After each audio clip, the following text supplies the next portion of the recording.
The views and opinions heard on You Talking Good are not necessarily the principles or practices of Pastor Galen Leverette and the Greater House of Prayer Church.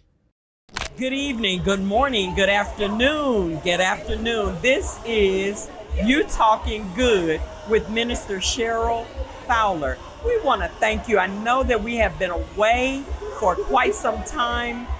Our co-host there, Minister or Reverend Deborah Leverette, will be back with us very, very soon. However, I am at the helm at this time. Again, I am Minister Cheryl Fowler, and I'm joined today by our esteemed guest and very dear friend of Bishop Galen W. Leverette, his best friend, Bishop Richard Sanders.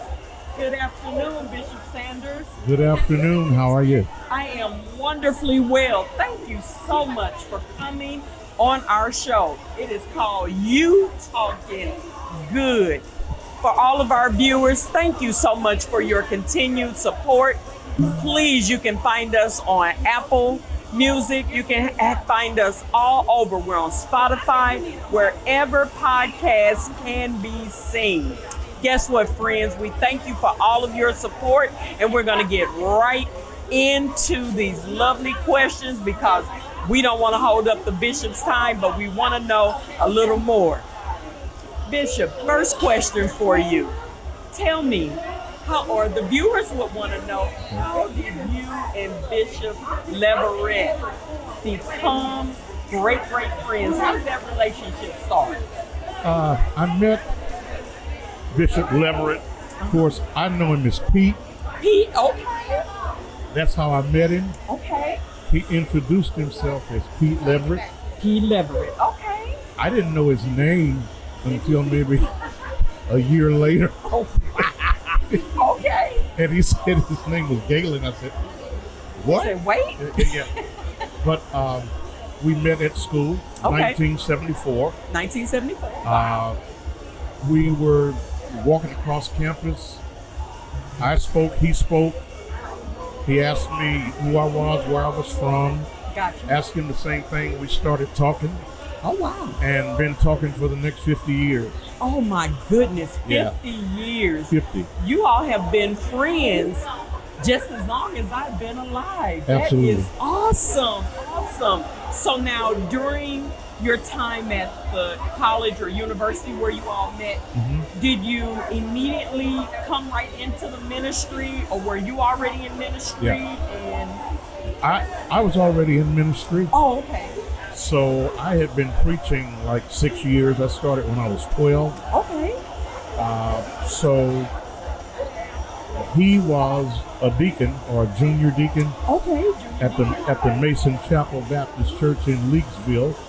Oh, Mississippi. Which was maybe about an hour from our school, William Carey University. Okay.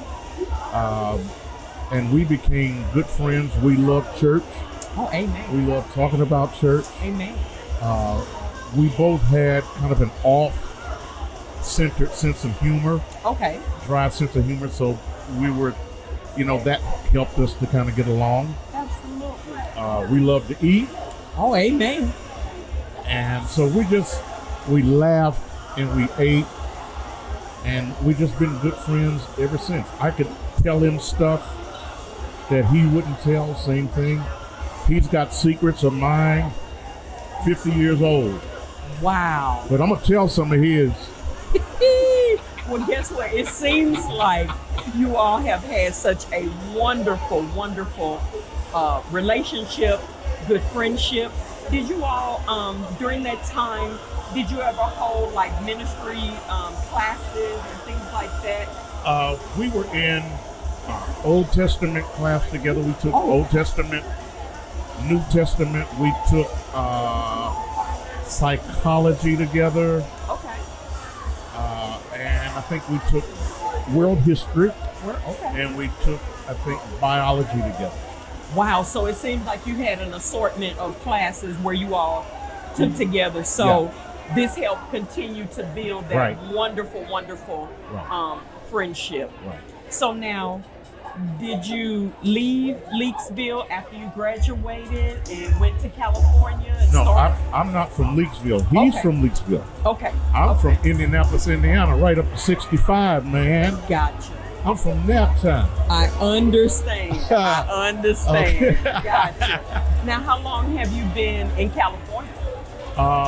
42 years next month. Oh, wow. So what led you to California? I wanted to get away from Indianapolis. So guess what? Tired of the big city, want to go to another big city. Right. Well, I graduated from Cary College in Hattiesburg. That's where we went to school. Okay. In 77. Okay. And then I came back here. I came back to Indiana Okay. in 77. I stayed for about 5 years. Okay. And I wanted to do something different. Okay. And so I left to go to California Okay. to do my music. Oh, music. Yeah, I wasn't going out there to pastor or nothing, Okay. even though I was an evangelist and all that, but I wanted to do my music. So 3 weeks after I was out there, I was called to a church to preach. And then 3 weeks after I preached, they called me, and I've been there for 41 years. Oh my. And what is the name of your church? Mount Pilgrim Baptist Church, Mount Pilgrim. Oh Yeah. my goodness. Compton, California. Look at see how God moves our path. As soon as you say, you graduated, you went back home to Indiana for just a brief bit of time, Right. and then Right. on to California. You were practicing music, but it shows that God really moved your path along. Yeah. Yes, you're still Yeah. musically inclined, but then you kept on Yeah. with the ministry. Now with Reverend Pete, as you call him, Yeah. how was he? Has he ever come to California to preach or? No. We're working on that. Okay. We're okay. working on that. I have to say, when I was in Hattiesburg, we were in college. I had revivals. I was kind of one of the young guys that was preaching around the circuit. And Pete did not allow me to travel alone. Amen. Before they had adjutants and armor bearers, Pete was already that Gotcha. for me, and I didn't ask him to do it. Gotcha. He just started driving me, riding with me. He even became my manager. Wow. I mean, this is back in the 70s, and he would say to me, Richard, don't go back there, the money's not right. They didn't pay you. There were times when I got in the car to leave after a Friday night, and Pete would say, where's the money? I said, they said they're going to send it to me. He said, hold on. He would turn the car back around, and he would go get my money. Now, isn't that a wonderful, faithful friend? Because Hey. I believe I read that in his biography, just inside of the booklet that we had Yeah. today. He really did say that he was a financial secretary. So yes, he kept you on point with your money. Oh, absolutely. He was my usher. He made sure I didn't preach too hard. Okay. At that time, you know, I weighed about $105, and he would just pick me up, and if I was preaching too hard, he'd just pick me up and take me out, throw me over his shoulder. Say, hey, come on, let's It's go. enough. It's enough. That's enough. Yeah. He Wow. was. Well, it seems like he has been just right by your side Yes, from that moment was my one. guy. That's my guy, and so I couldn't pick him up, and a lot of stuff I couldn't do for him. But what I could do is take care of him, you know. Amen. And it's like, you know, I'm buying the food. I'm taking care of this. I'm taking care of this. And we just had a wonderful relationship, man. And nobody like it. And we're the same today. See, now guess what?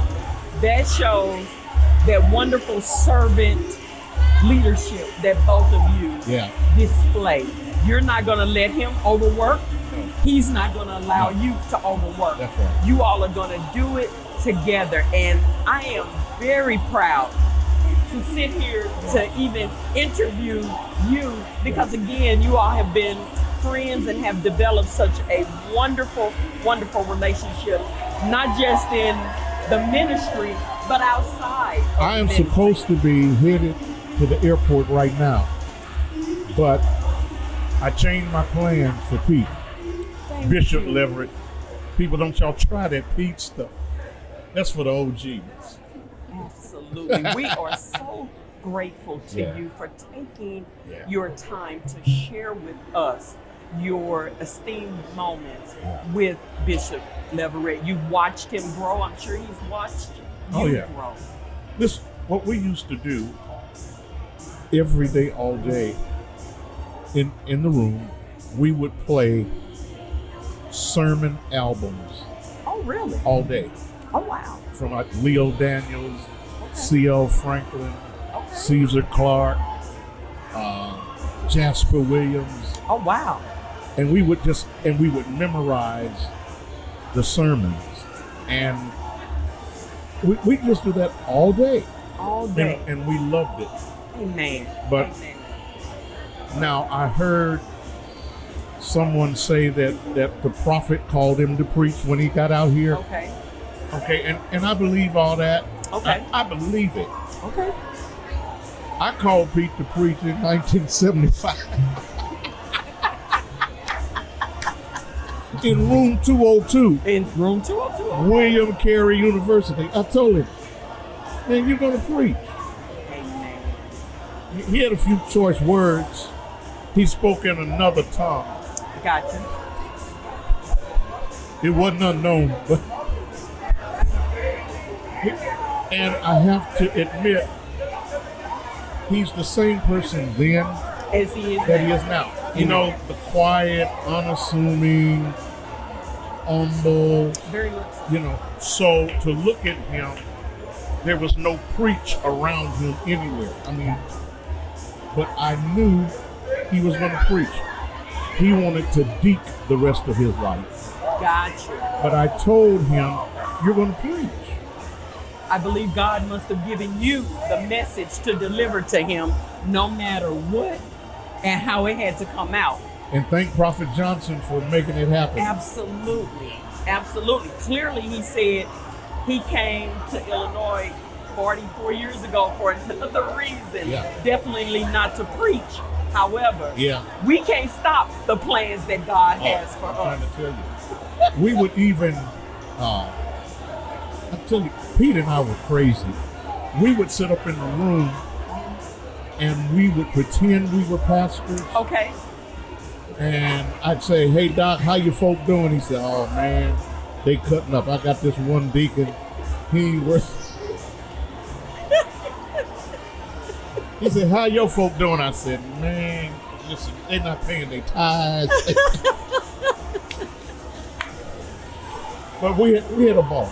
You had a ball. Amen. And I believe that that's what has continued to shape both of you, because you have those experiences to share and talk about how the Lord totally took your past. What does Proverbs chapter 3 verses 5 through 7 say?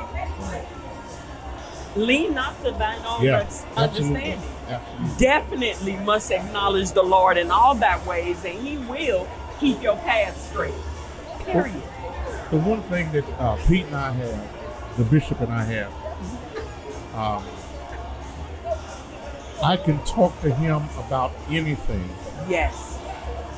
And he doesn't judge me. That is a wonderful thing. Pete has always thought I'm the greatest preacher that ever walked. Okay. He's always thought that. Okay. He thinks I'm a great guy. I know he's a great guy. Okay. Amen. And there's nothing I can tell him that will move him from that. Gotcha. There's nothing Pete can tell me about Pete that's going to move me from me knowing within myself he's the greatest guy I know. Amen. Amen. And I'm sure, I know for a fact that he feels the same way about you, because in many of the times when we're in worship, he will say, my friend Bishop Sanders. Yeah. He will say that. And You can't always call everybody your friend. You better not. Everybody is not going to show themselves to be worthy to be called your friend. Yeah. But when you and him say it to one another, I can see and feel the sincerity. Yeah, that's my guy. That's my guy. Well, guess what? I'm hoping real soon that Bishop now will travel to California. Oh, he's coming, but I have a secret. So you got to cut this part out. Okay. I'm inviting him and Pastor Deborah on me to come out there for a vacation first. Oh, wow. And we're not doing any church. Now, some people, all you deep saints, Okay. Just get a hold to yourself. Okay. All right, because I'm just going to be here 21 more seconds. So get a hold to yourself. They're coming out there, and we're not doing church. We're not doing church. Okay. Okay? We're going to do life. I just get the feeling that they don't get to be human beings. Absolutely. So I'm going to go up under my mattress or wherever I have to go and get me some money and pay for them to have a real California vacation. Amen. Now, we can talk about Jesus Oh, amen. and shit, but now revivals and going here and go, none of that. You say none of that. Okay. Get off your phone, get off your iPad. You're not calling in for prayer. I'll pray for you right now. And that's it. They're going to get some rest. They're going to get some. Amen. And I mean that. Wow. I am very impressed because I'm sure there's not been anyone else that would have taken that type of time to say. Oh, yeah. I recognize that Bishop is exhausted. Dude is tired. First Lady, co-pastor is tired. But I'm Comatose. so glad. Yeah. I am so thankful. Yeah.